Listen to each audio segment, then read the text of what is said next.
पूर्णिमा के दिन आप शाम को प्रदोष काल के समय 4:30 बजे से 6 बजे के बीच में 1 लोटा पानी, उसमें 5 बेलपत्र रखकर, 1 कमलगट्टा डालकर भगवान चंद्रेश्वर महादेव के नाम से भगवान शंकर को चढ़ा दीजिए।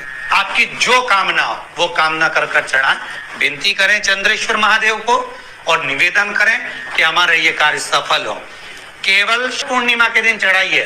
कार्तिक पूर्णिमा तक क्या फल मिलता है हमको जरूर बताइए। भी पूर्णिमा की रात्रि को और कार्तिक पूर्णिमा की रात्रि को गर्भवती नारी अपनी नाभि पर यदि चंद्र की दृष्टि पड़वा लेती है तो बच्चा विकलांग पैदा नहीं होता है।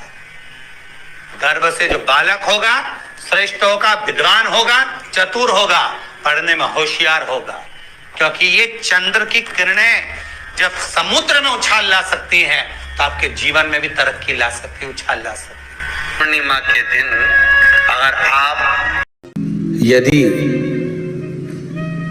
काया का रोग हो गया, मान लो शरीर कहीं से सफेद पड़ रहा है, कहीं से काला पड़ रहा है, शरीर में से खाल की फुकड़ी निकलना प्रारंभ हो गई हो, शरीर में काले काले चट्टे पड़ना चालू हो गए हों, या कोई विशेष रोग हो गया, कोई विशेष शरीर में रोग है, बीमारी है, काया बेकार हो रही है, तो सीधी सीधी बात शिव महापुराण की कथा कहती है। सुंदर आनंद में श्रवण कर कर आप अपने जीवन को, ये पूर्णिमा शिव महापुराण की कथा कहती है, शरद पूर्णिमा आ रही है, कुछ नहीं करना, पीपल का एक पत्ता, उस पत्ते पर थोड़ा सा चावल,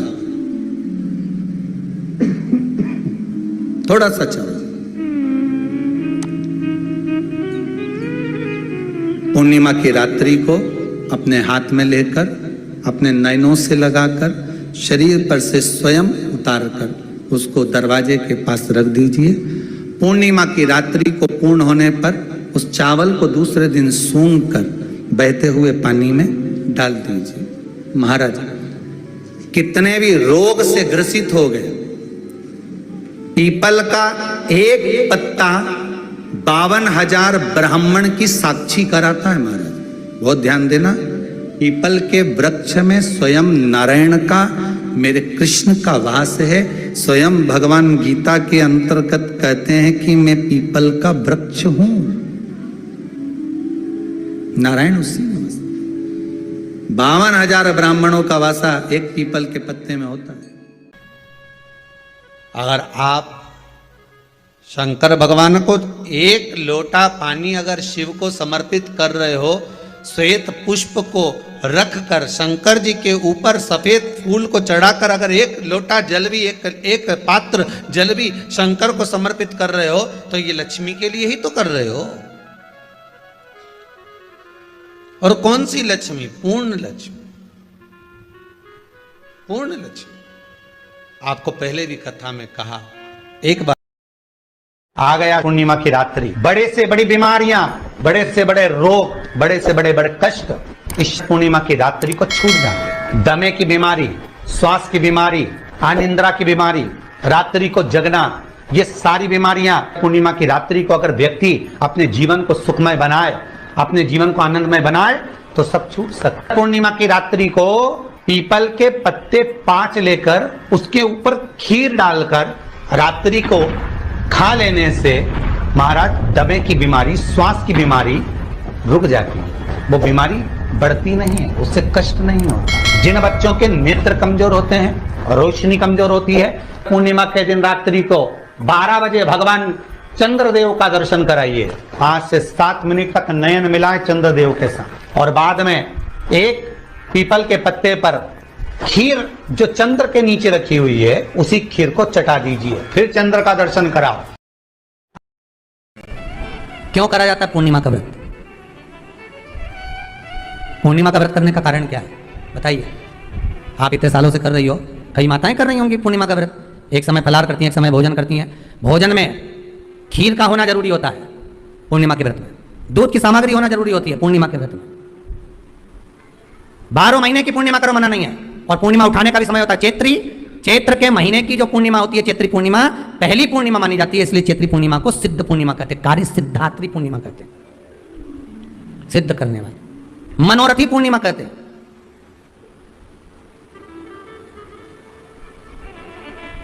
मनोरथी पूर्णिमा,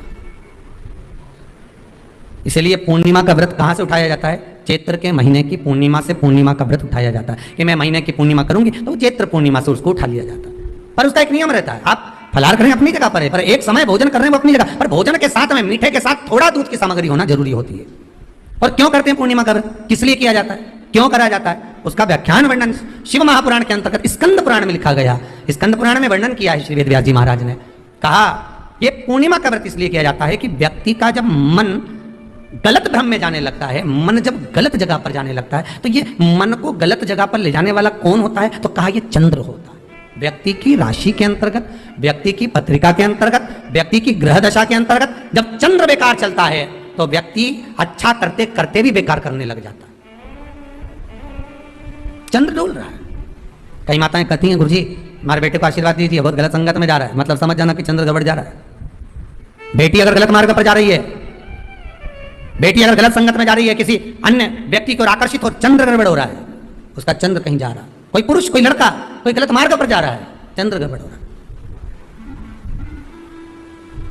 घर में जो क्लेश उत्पन्न होता है, घर में जो विवाद उत्पन्न होता है, उस विवाद को रोकने के लिए केवल चंद्र की ही, इसलिए तो पूर्णिमा घर की नारियां हमारे यहाँ हिंदू धर्म में यहाँ तक स्कंद पुराण में कह दिया कि प्रत्येक पूर्णिमा, आप लोग का कभी आप लोगों ने सत्यनारायण जी की कथा करवाई है? जितने लोग आस्था चैनल पर कथा सुन रहे हैं, जितने लोग फेसबुक यूट्यूब पर कथा सुन रहे हैं, यूट्यूब पर कथा का श्रवण कर रहे हैं, उन्होंने कभी सत्यनारायण की कथा करवाई होगी? तो उसमें लिखा है हर कार्तिक, हर पूर्णिमा को, हर संक्रांति को